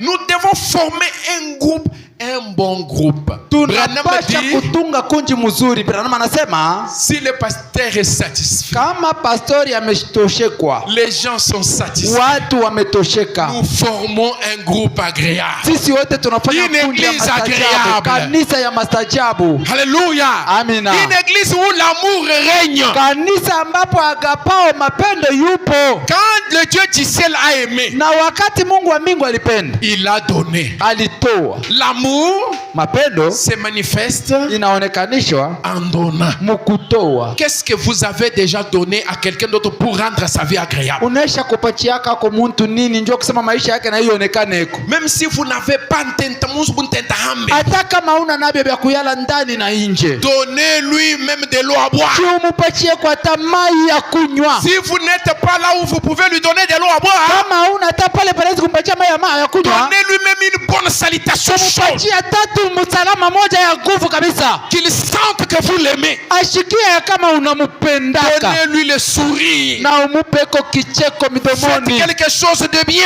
Fanya yako kitu kimoja kizuri. Car Jésus a dit, na pale Yesu alisema, toutes les fois que vous avez fait ces choses à l'un de ces petits, yote mulifanya kwa hao watu watoto de mes enfants, kwa watoto yangu, c'est à moi, ni kwangu que vous les avez fait. Kule mulifanya. Donc, basi nous savons que c'est la vérité. Tunajua kama ni kweli. Il dit alors, asema basi, que le Seigneur Jésus-Christ nous bénisse ce soir. Mbingu amebariki hii magharibi. Alors que nous lisons la parole. Na pale tuko nasoma neno. Que Dieu vous bénisse donc ce soir. Mungu amebariki. Que Dieu vous bénisse. Mungu amebariki. Je vais bénir quelqu'un ce soir. napenda nibariki mtu hii Comme magharibi. je veux que Dieu me bénisse aussi, Kwa sababu mtu naye ananibariki. j'aimerais bénir le frère Na sacré. mimi napenda kubariki ndugu Sacré. Je bénis le frère Théo. Mimi nabariki ndugu Theo. Je bénis la sœur Myriam. Mimi nabariki dada Miriam. Je bénis la sœur Mamou. Mimi nabariki dada Mamo. Je bénis le frère Mimi Daniel. nabariki ndugu Daniel. Je bénis chacun de vous. Mimi namibariki nini Même wote. si je n'ai pas cité ton nom, Kama sikutaya jina lako, tu es mon enfant. uko mtoto wangu wa Je t'ai kuzaliwa. engendré Niko nilikuzala par l'évangile. kupitia Injili. Et au nom de l'évangile, Na kupitia Injili je vous bénis. nikubariki na kubariki. Soyez bénis. Mubarikiwe. Soyez bénis, frère Godé. Mubarikiwe ndugu Gode. Soyez bénis, ma soeur. Nikubarikiwa Soyez bénis, dada. mon frère. Barikiwa ndugu yangu. Au nom de Jésus-Christ. Jina ya Yesu Kristo. Levons-nous debout. Tusimameni juu. Gloire au Seigneur Jésus. Utukufu kwa Bwana Yesu. Merci Seigneur. Merci Seigneur. Oh, merci Seigneur. Merci Seigneur. Gloire à toi Seigneur Jésus. Quelle est la chanson que vous avez prévue pour nous? Mon Père est riche en maison éternelle. Mon Père est riche du roi. Chantons et cantons. Parce que la prière est pratique. Ni mwimbo kwa sababu wakati tuko naifunza, lakini kwa mwimbo mzuri kabisa. Je suis un roi. Iko na France kama kwa Mon Père est riche. Il tient à ses mains tous les traits. Est-ce que vous croyez que notre Dieu est riche? Merci Seigneur. Des diamants, d'argent Et l'or, ses coffres sont pleins. Il a dit, D'immenses richesses. oh, Je suis enfant du roi, un enfant du roi. Par Jésus mon sauveur, je suis enfant du. Chantons avec joie. Je suis enfant du roi, un Un enfant du roi ne peut pas être triste. Par Jésus mon sauveur, je suis enfant du roi. Les fils de mon père, les sauveurs des hommes, vécu sur la terre en plein pauvre des hommes. Maintenant il règne pour toujours au ciel. Là bientôt il me donnera une maison. Oui, je suis enfant du roi. Un enfant du roi. Oui, par Jésus mon sauveur, je suis enfant du. Alléluia. Je suis enfant du roi. Est-ce que vous croyez que vous êtes enfant du roi? Par Jésus mon sauveur, je suis enfant du roi. J'étais étranger, proscrit sur la terre, pécheur par.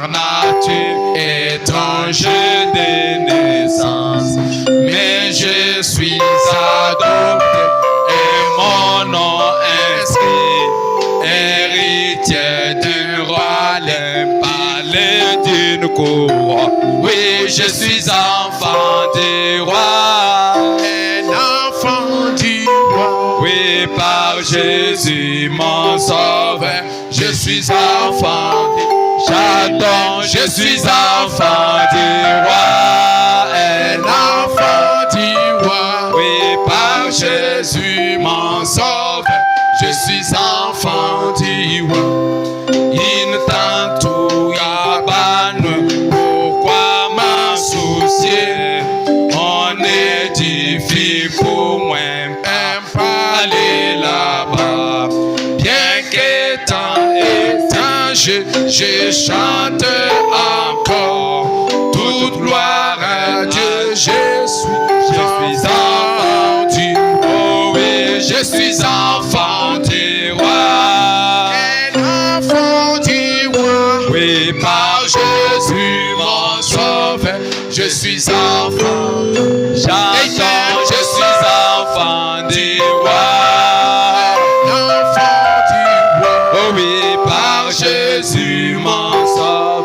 Je suis enfant. Suivez. Mfuate. Dites-lui dans quelques mots seulement. Umuoneshe katika misemo kidogo tu. Toi, tu es mon roi. Wewe ni mfalme wangu. Moi, je suis ton prince. Mimi ni mtoto wako. Ce n'est pas l'or ou l'argent que tu manques. Hakuna aina dhahabu wala franga yenye unakosa. Tu en as plein. Uko nayo ningi.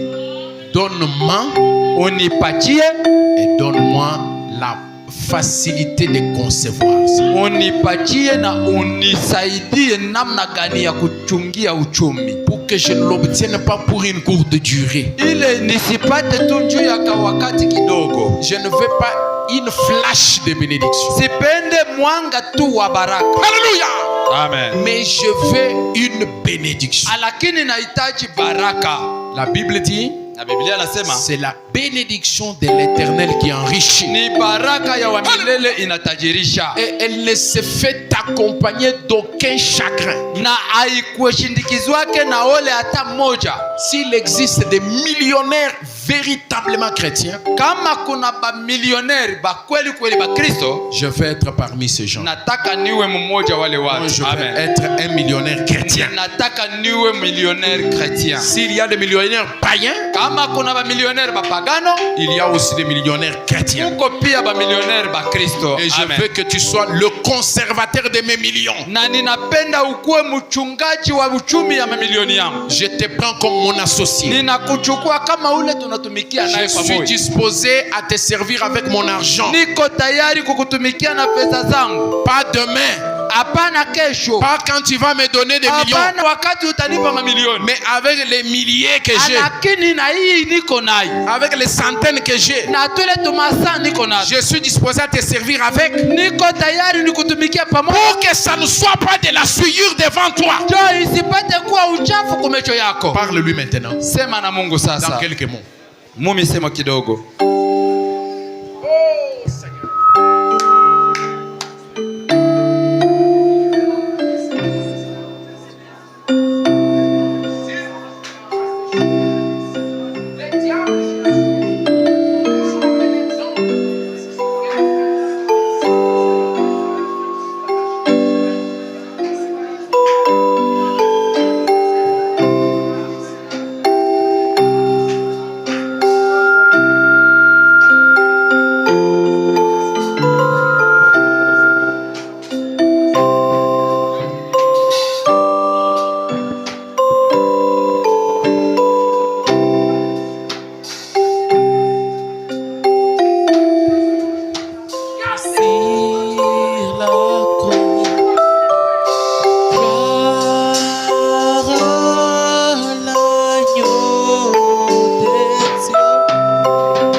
Je vais vous bénir. Mungu anaweza kukubariki. Seigneur, Bwana, lorsqu'Élie a fini d'arranger l'autel, wakati Elia alimaliza kutengeneza mambali, il t'a invoqué, tu es descendu et tu as fait descendre le feu. Alikualika ukashuka na moto ikashuka pia. Et l'autel a été consumé. Na madhabahu ikalunguzwa. Le sacrifice a été admis. Hata sadaka ilikubaliwa. C'est ce que l'esprit d'Élie en ces derniers temps a fait exactement. Kile roho wa Elia ilifanya imribi. Après avoir mis tout en place, kisha tengeneza maneno yote, après avoir remis en ordre la parole de Dieu, kisha tayarisha neno la Mungu, alors l'esprit a suivi pour confirmer cela. Bale roho ikafata juu ya kutayarisha ile. Et frère Branham dit la parole est le conducteur de l'esprit. Na ndugu Branham sema neno inakuwa ni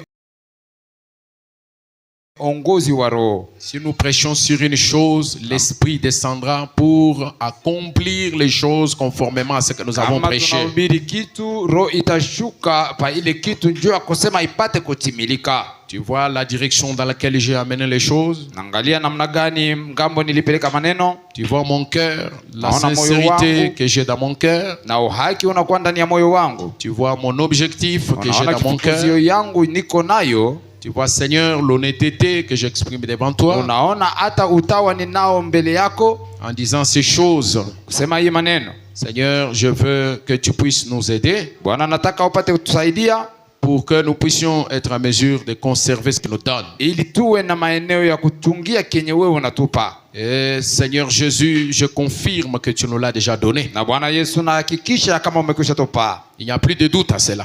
Ulitufanyishia sisi vile. C'est que nous voulons ajouter les conservants. Na kile tunataka inakuwa tu ni kutia kenye kinafasha kutuchungia. Et les conservants, c'est toi. Na ule wa kuchunga ni wewe. Nous voulons être sûrs que dans chaque chose que nous faisons, que toi tu sois dans la chose. Tunataka kuwa na hakika kama kila kitu tunafanya wewe utakuwa ndani. Dans chaque affaire que nous menons, que toi tu sois notre associé. Kila biashara sisi tutafanya wewe utakuwa ni chanzo. Aide-nous Seigneur à tenir à ça. Na utusaidie Bwana. Maintenant je bénis ce peuple. Na sasa nabariki taifa. Seigneur, je bénis ce peuple. Bwana nabariki taifa. Je bénis Agapao. Nabariki Agapao. Je bénis les hommes. Nabariki wanaume. Je bénis les femmes. Nabariki wanawake. Je bénis même les enfants. Nabariki hata watoto. Au nom de Jésus-Christ. Jina ya Yesu. Seigneur, que les bénédictions, comme tu l'as dit, les suivent. Bwana mabaraka ipate kuwafuata. Tu as dit, j'ordonnerai à la bénédiction de les suivre sur les Na chemins. ulisema nilisema mabaraka ipate kuwafuata. Ordonne la bénédiction de suivre ce peuple. Seigneur. Amuru baraka ifuate hiyo taifa. Comme je veux aussi être béni, Kama gizi nataka nami kubarikiwa. je bénis ce peuple. Nabariki taifa hiyo. Oh Dieu, en dedans et en dehors. Bwana ndani na nje. Seigneur, comme le prophète le disait quelque Na part, Bwana kama gizi nabii alikuwa anasema fazi moja. qu'il soit béni en abondance Wapate kubarikiwa katika wingi. jusqu'à ce qu'il n'ait même pas de place où mettre ses Mpaka na bénédictions. pale kukose fazi ya kutia mabaraka. Lorsque tu bénis quelqu'un, Na Seigneur, wakati unabariki mtu Bwana. généralement, même la personne que tu bénis est Hata surprise. mtu mwenye unabariki na amesutushwa. Toi, tu es capable de bénir quelqu'un Wewe una maeneo ya kubariki mtu. de façon que la personne devient surprise. Namna ya kusema mtu anakuwa mwenye kushutushwa. Nous voulons que tu surprennes Agapao. Tunataka kama ushutushe Agapao. Que tu surprennes mes frères et mes Na sœurs. ushutushe wanduku na wadada. Pour que, Seigneur, la gloire te revienne. Ili utukufu kurudililie. Que ce monde dise, Na dunia ipate kusema depuis ce moment-là, tokea ile wakati. depuis cette série de réunions-là, Tazama tokea ile wakati ya oh, marenyo. ces gens ont touché à la chose la plus suprême. Hawa watu waligusa kitu kia juu kabisa. Accorde-nous le Seigneur. Na utupatie nayo Parce que Bwana. tu sais que tout cela sera pour ton Kwa royaume. sababu unajua kama yote itakuwa ndio tukufu Je wako. prononce ces quelques Na paroles inasema tu jua hiyo imetewa avec foi et conviction na imani dans le nom puissant de Jésus-Christ. katika jina la Yesu Kristo. Amen. Amina. Que Dieu vous bénisse. Mungu amebariki. On peut arrêter les-